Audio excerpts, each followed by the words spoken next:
What is up, you guys? Welcome back to the channel. For today, I'm doing something a bit different, and I'm doing this mostly for myself and a buddy of mine. So, if you are here for a perfect experience, we're still gonna get a bit of it, but this is more of an upload with a phys- philosophical point of view. Just thought that this might be helpful for someone else out there aside from myself and my buddy.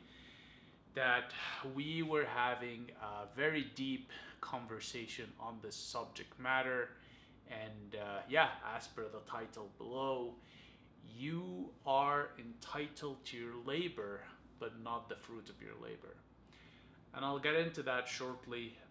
But before I get started, I'm gonna apply some Cambodian oud just to help get me into this philosophical, spiritual mood, which I thoroughly need. And I also have some matcha green tea that I've put cardamom in. Alright, so I'm gonna apply just a fat wipe over here. Oh yeah, this is so uplifting, you guys. Cambodian oud is one of those really, really nice ouds. Not necessarily the most spiritual, but hey, it's a very uplifting oud. Oh yeah, this is good. Okay, so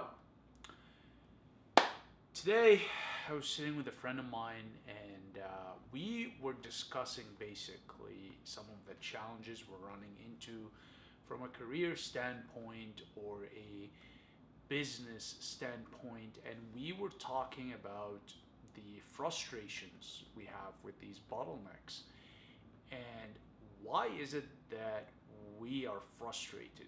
Where did the expectation come from that just because we put effort into something, or we put energy into something, or we put blood, sweat, and tears, that we are meant to have um, success or fruits yielding from our labor? And sitting and discussing it with him, we just realized it's the narrative that we've been fed from such a young age that if you follow certain steps, or if you put effort into a certain area, or if you just persevere, that you will end up, succeeding or seeking the results you want. And the truth of the matter is, this is very, very nice on paper, but in reality, that's not how life works, okay? You can actually put very little time, energy, and effort into something and succeed. And for those that put a lot of time and energy and effort, you may not succeed.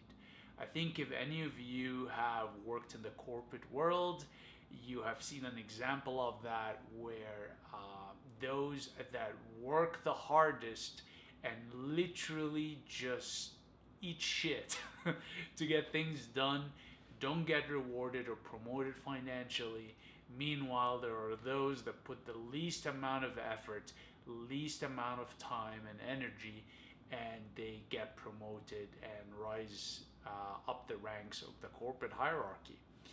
Another example of that is in business, where you can actually start a business and put a lot of effort and time and energy and sweat and blood and tears, and it might not result into anything. And then you might have some sort of side hustle that you are half-assing, and all of a sudden it becomes a big thing. So this goes back to the saying of you're entitled to your labor but not the fruit of your labor. And it's basically about just recognizing that you get into something, you do the best that you can with it, while being outcome independent, which is very, very hard to do, especially if you're a man. We are very result oriented as men. We love seeing results. We want to know that our efforts materialized into something, yielded something. And when that doesn't happen, it's very, very frustrating. So, I think that, based on the discussion I was having today, the frustration mainly comes from the expectation.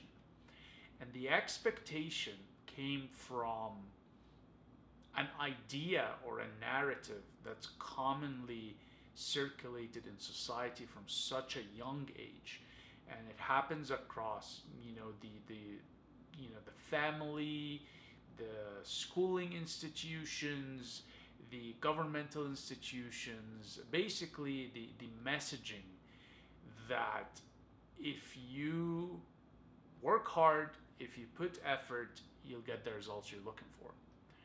But nobody ever mentions that there are no guarantees that putting effort, time, and energy equals results. And I think a much healthier approach and narrative is communicating that regardless of outcome, you need to put effort, time, and energy. But it's not just as simple as putting effort, time, and energy. It's being able to adapt and change where you locate that effort, time, and energy to activities that yield you the most rewards, right?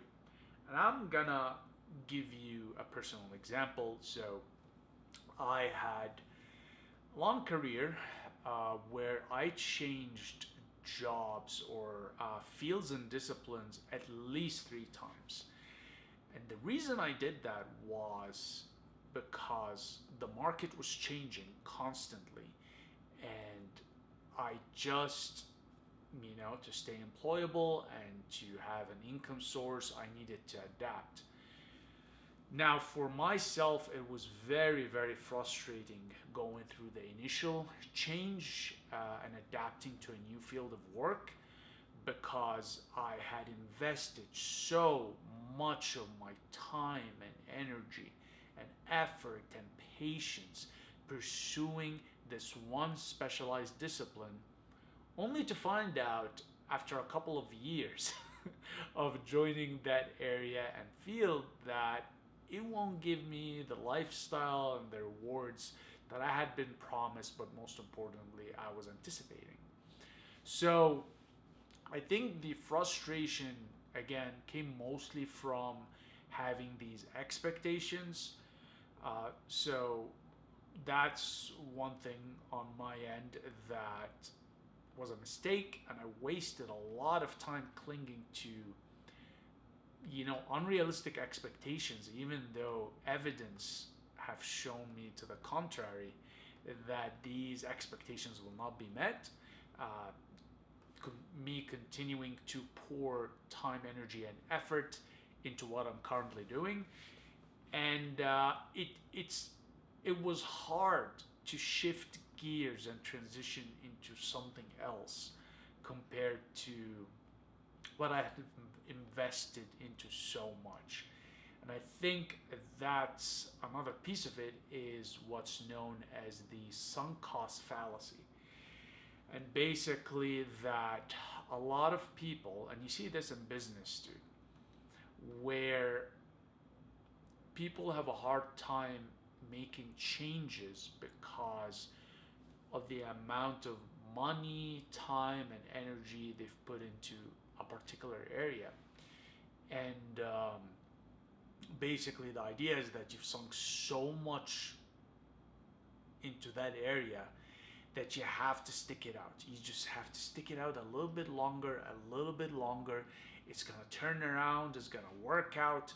But the truth of the matter, it doesn't really matter, because the more time you put into something that has demonstrated over and over that it will not yield the results you're looking for, basically the more you lose. At this point, your losses are compounding. And it's hard to admit to oneself that you've made the wrong choice or the wrong decision on where to divert and put your energy and time and effort. It is such a hard pill to swallow because that means you have to take accountability for your own choices. Regardless of whether they were well informed or misinformed, or if you relied on an authority to inform that choice, it doesn't matter at that point, right? Because it's only you left alone with the consequences of the choice you made. Um, you can't take the time back, you can't take the energy expended back, and you can't take the money you've wasted, really. It's all gone, okay? And that's a hard pill to swallow. And it's not a lesson that is taught at a young age, and it's not something that I find a lot of people have an understanding of, even when life fails. I mean, life doesn't really fail well as people fail to get what they want out of life. They still don't learn that lesson. There's this delusion of, if I stick with something just a little bit longer, is gonna yield, the benefits I'm seeking. And life doesn't work that way. Life, as yours truly and my friend have come to the conclusion at our ripe old age, is that you don't really have to work hard or work long or spend a lot to get what you want. It's a matter of finding the arena or the approach or the vehicle that will get you to your objective with the least amount of energy, time, and effort. That's what it really comes down to. There's another way of saying this, where if you basically face multiple failures, let's say, in progressing within your career or business, mainly because you aren't with the right people. Even though you're technically strong, you have everything down to a point, you're still not getting ahead. So there's a saying that go where you're celebrated, or find your tribe and you'll find success. And there's some truth to all of these things, in the sense that you can be stuck for years in a particular, let's say, organization or a line of work or a business that you started, and you're not getting ahead, not because you're incompetent or because you're not being productive, but because you're in the wrong setting to champion your success. Okay? And that means everything from the technology to the environment to the people. And so another way to put this is that you're not a tree. Your roots are not fixed. You got to pick yourself up and plant yourself somewhere else where you have the sunshine above you and have your roots go as deep as possible. And so it's just let's just discuss different things here, but it's I was just having this conversation today. As actually, believe it or not, we were talking initially about oods, and then it turned very philosophical, and we got to that point where we just opened up about some of these life lessons, and just the realization that that's just because you put your best foot forward, the payout might not be what you expect. And generally speaking, it's more on the lesser end. I thought I would share that and put that out there. I know my buddy is out there. He's definitely going to be watching this. I did invite him over, but he is camera shy, and I don't blame him. But I just thought to put this out there just in case it helps someone out that sees it by the odd chance. So I guess the message is, don't feel too bad if you feel stuck in life or you're not getting the results that you expected. You are entitled to your labor, but not the fruit of your labor. So be nimble, be adaptive, and take the motto of the tech companies: fail fast, fail often, and fail forward.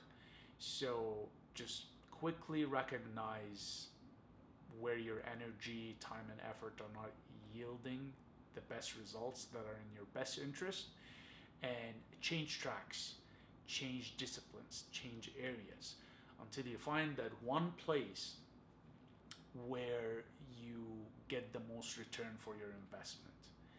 That is something I wish I had learned at a much younger age. I would have saved a lot of time and a lot of frustration. Because yeah, it's a job in its own, figuring where to put your energy, time, and effort for the highest ROI. And for those of you that have never worked in finance or investment banking, ROI refers to return on investment. Okay? So just food for thought. And yeah, as for the oud, it's very, very spiritual, very elevating, very calming, very soothing, and yeah. And this oud in particular is a bit pricey. Actually, never mind. I'm not gonna mention the price, but thousands of dollars if you wish. It's one of those higher end ouds, Cambodian ouds. A bit rare now, but it is what it is. Okay, so I think I'm gonna wrap it up here, you guys. Hopefully, someone sees this and finds it helpful. If not, something off of my chest and for myself. I was gonna private this video, but like I said, I decided just to put it out there just in case it is helpful for somebody. Okay? Hope you guys have a good one. As per usual, very much appreciate your time and attention, and I'll see you in the next one. Cheers.